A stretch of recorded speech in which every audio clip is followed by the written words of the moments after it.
반갑습니다. 인문학 카운슬러 도로시입니다. 오늘 소개할 영상은 인문학 카운슬러 도로시의 저서 장자에게 배우는 인생공부 모방입니다. 위험한 유혹 모방. 우리는 불확실한 것에 대해 불안하고 불편해합니다. 특히 과거와 달리 빠르게 변화하는 이 시대는 많은 이들을 불안감에 빠지게 합니다. 문제는 이런 모호하고 불편한 상황을 견디기 힘들어합니다. 그러다 보니 서둘러 결과를 얻기를 원하고 이미 성공한 과거의 방식을 따라가려는 경향이 우리에게 있습니다. 파브르 곤충기로 유명한 곤충학자 장앙리 파브르는 어느 날 쐐기벌레 무리가 떼지어 움직이는 것을 발견하고는 호기심으로 무리지어 움직이는 벌레를 관찰하기 시작합니다. 이 벌레는 행렬형 쐐기벌레로 불리는 벌레였는데 이름에서 알 수 있듯이 마치 서커스단 코끼리처럼 한 줄로 쭉 늘어서 수백 마리가 연결된 형태를 유지하며 이동합니다.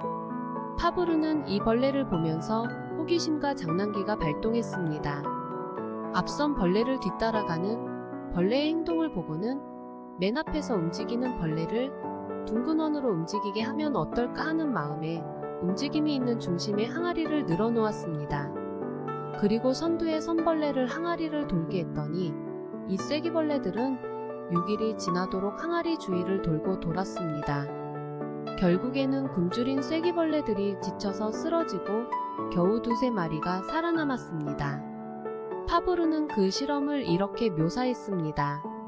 쐐기벌레들은 피곤하고 굶주리고 이슬을 피할 수 없어 밤마다 추위에 떨면서도 앞에 남겨진 자취를 따라 수백 번씩 고집스럽게 돌고 돌았다.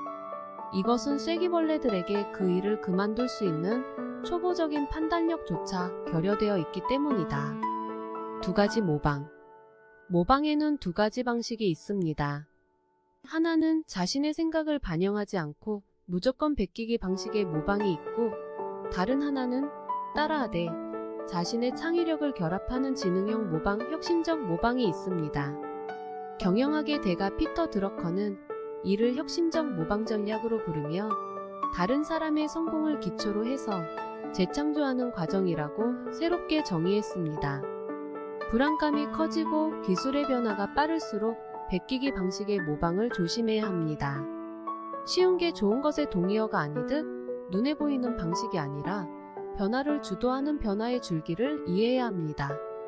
힘들어도 새로운 관점으로 변화의 방향을 파악하도록 노력해야 합니다. 혁신적인 모방의 대가는 예술가다. 위대한 화가도 처음부터 자신의 창조성을 갖춘 화가는 없습니다. 인상주의 화가인 빈센트 반 고흐는 농민화가로 불리는 밀레를 존경하여 그의 삶은 물론 그의 작품을 모사하고 그의 화풍을 닮아가려고 노력했습니다. 천재 화가 피카소도 마찬가지입니다. 그가 그린 대표적인 그림들은 대부분 자신의 창작품이 아닌 유명 화가의 작품을 모방한 것이 많습니다. 미술사상 최고의 경매가를 기록했던 알제의 여인들은 자신의 창작품이 아니라 19세기 낭만주의 예술의 대표자로 손꼽히는 외젠 들라크루아의 작품을 모방한 것입니다. 그는 들라크루아의 작품을 재해석해 그렸으며 우리가 보고 있는 작품은 그가 그린 15개 연작 중의 마지막 작품입니다.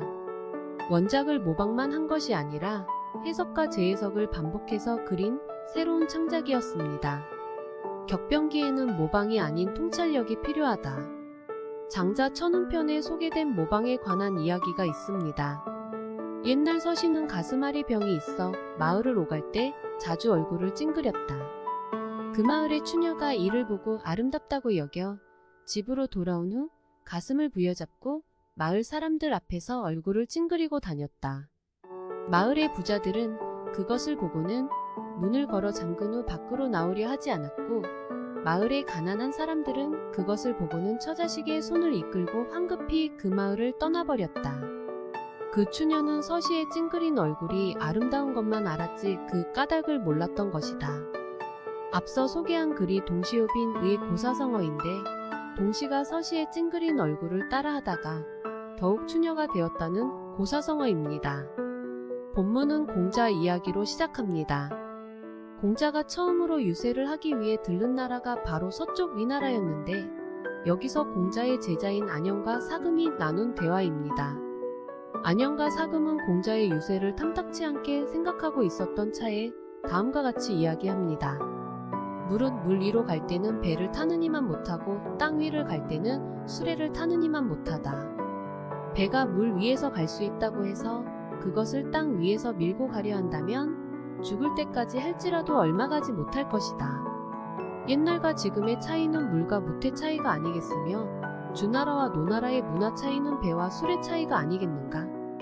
그 다음 이어지는 이야기가 바로 본문입니다. 동쪽에 사는 추녀는 서시의 찡그린 얼굴이 예뻐서 그 모습을 그대로 따라했습니다. 사실 서시는 고통에 못 이겨 얼굴을 찡그린 것인데 추녀는 찡그리는 모습을 아름다움으로 착각하고 그대로 흉내를 내다가 망신을 당한 것입니다. 본문에서 사금이 공자를 책망하는 말이기도 합니다.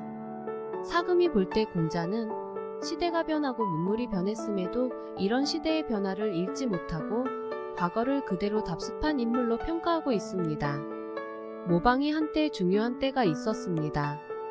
그러나 세월이 지나고 문화가 바뀌며 지금처럼 변화의 물결이 급격할 때에는 더 이상 모방만으로는 문제가 해결되지 않습니다. 이럴 때일수록 변화에 능동적으로 대처하고 주도해야 합니다. 변화를 대처하는 창의적 방법은 세상을 부분으로 보지 않고 기존의 전통이나 방식을 고집하지 않아야 합니다. 그리고 미래의 막연함이 아닌 현실과 맞닿아 있음을 인지하고 세상의 변화를 살펴야 합니다. 오늘 영상은 4차 산업혁명 시대의 모방과 창의성에 대한 이야기를 소개해 드렸는데요.